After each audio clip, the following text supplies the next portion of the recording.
சஞ்சயன் கூறுகிறான், கண்ணீர் மல்க மனச்சோர்வடைந்து போர்க்களத்தின் நடுவில் தேரில் அமர்ந்திருக்கும் அர்ஜுனனை பார்த்து மதுசூதனனான ஸ்ரீ கிருஷ்ணர் பேசத் தொடங்கினார்.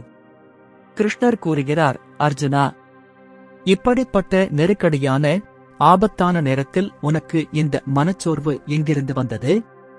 உயர்குடி பிறந்து ஒரு மாவீரனுக்கு இது அழகல்ல. இந்தச் செயல் உனக்கு சொர்க்கத்தை தராது, புகழையும் அளிக்காது. அர்ஜுனா, இந்த அலித்தனத்திற்கு இடம் கொடாதே. இது உனக்கு தகுதியற்றது. இதயத்தின் இந்த அற்பமான பலவீனத்தை உதறித் தள்ளிவிட்டு ஒரு மாவீரனைப் போல எழுந்து நில். எதிரிகளை அழிக்கப் போருக்கு தயாராகு. கிருஷ்ணரின் கண்டிப்பை கேட்டும் அர்ஜுனன் பதறுகிறான். மதுசூதனா, போர்க்களத்தில் எனது மரியாதைக்குரிய பிதாமகர் பீஷ்மர் மீதும் குரு துரோணாச்சாரியார் மீதும் நான் எப்படி அம்புகளை ஏது தாக்குவேன்? அவர்கள் என் வணக்கத்திற்கு உரியவர்கள். இப்படிப்பட்ட மகாத்மாக்களையும் குருமார்களையும் கொன்று இந்த உலகில் இரத்தக்கரை படிந்த செல்வத்தையும் ராஜ்யத்தையும் அனுபவிப்பதை விட எந்த ஆதரவுமின்றி பிச்சை எடுத்து வாழ்வது கூட எவ்வளவோ மேலானது. இவர்களைக் கொன்று நான் பெரும் வெற்றியில் என்ன மகிழ்ச்சி இருக்கப் போகிறது? என் மனம் குழப்பத்தின் உச்சியில் இருக்கிறது. அர்ஜுனன் தன் இயலாமையை மேலும் கூறுகிறான். எங்கள் இருவரில் யார் வெற்றி பெறுவது நல்லது என்று கூட எனக்கு தெரியவில்லை. இவர்களைக் கொன்றால் நாங்கள் உயிர் வாழவே விரும்ப மாட்டோம். என் மனம் கோழைத்தனத்தால் பீடிக்கப்பட்டுள்ளது. எனது கடமை என்ன என்பது எனக்கு புரியவில்லை. எது தர்மம், எது சரி என்று எனக்கு தெரியவில்லை. எனவே நான் இப்போது உனது சீடன். உன்னிடம் முழுமையாக சரணடைகிறேன். எனக்கு எது உறுதியான நன்மையை தருமோ அந்த சரியான வழியை நீயே எனக்கு உபதேசிப்பாயாக கிருஷ்ணா என்று கூறி அர்ஜுனன் மௌனமாகிறான். இரு படைகளுக்கும் நடுவே சோகத்தில் மூழ்கியிருந்த அர்ஜுனனை பார்த்து ஸ்ரீகிருஷ்ணர் புன்னகைத்தவாறே தனது தெய்வீக உபதேசத்தை தொடங்கினார்.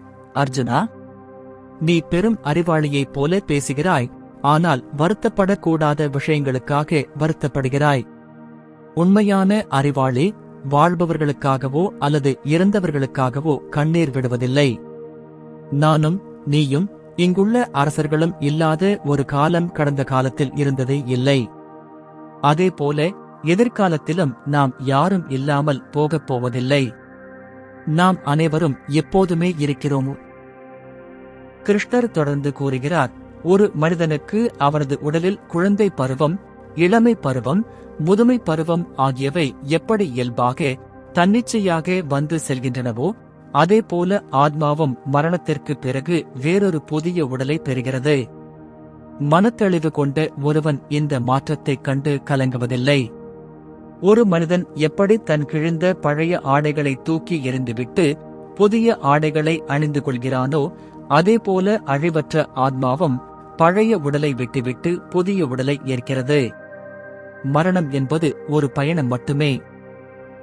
கிருஷ்ணர் ஆத்மாவின் உண்மையான தன்மையை விளக்குகிறார். அர்ஜுனா, இந்த ஆத்மாவை எந்த ஆயுதத்தாலும் வெட்ட முடியாது. நெருப்பால் எரிக்க முடியாது. நீரால் நனைக்க முடியாது. காற்றால் உலர்த்த முடியாது. ஆத்மா என்பது பிறப்பற்றது, இறப்பற்றது, நித்தியமானது, பழமையானது. உடல் கொல்லப்படும் போதும் ஆத்மா ஒருபோதும் கொல்லப்படுவதில்லை. எந்த ஒரு மனிதன் இந்த ஆத்மாவை அழிவற்றது என்று உணர்கிறானோ அவன் எப்படி ஒருவரை கொல்ல முடியும்? அல்லது எப்படி ஒருவரை கொல்ல தூண்ட முடியும்?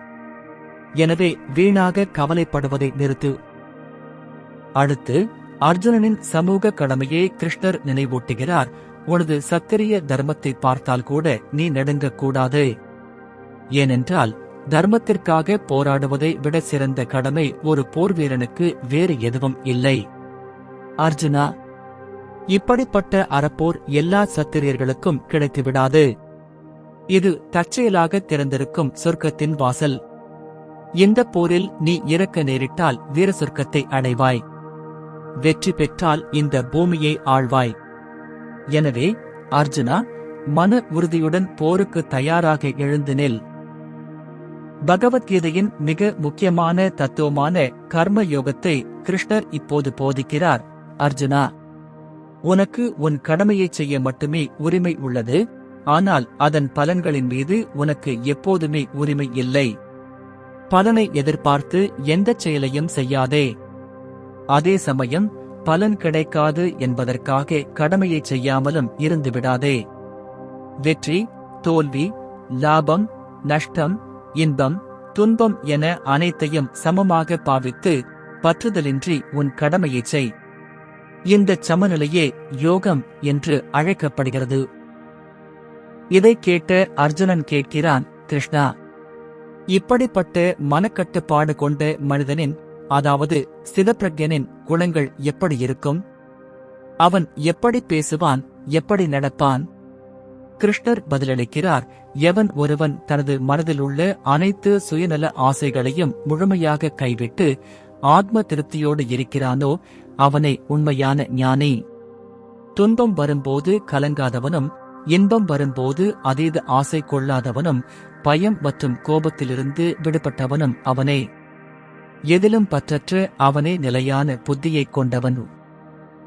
2ஆம் அத்தியாயத்தை நிறைவு செய்யும் விதமாக கிருஷ்ணர் கூறுகிறார், ஆமை எப்படி ஆபத்து வரும்போது தன் உறுப்புகளை ஓட்டிற்குள் பாதுகாப்பாக இழுத்துக் கொள்கிறதோ, அதேபோல தன் புலன்களை உலக ஆசைகளில் இருந்து விலக்கி வைப்பவனே அறிவாளி.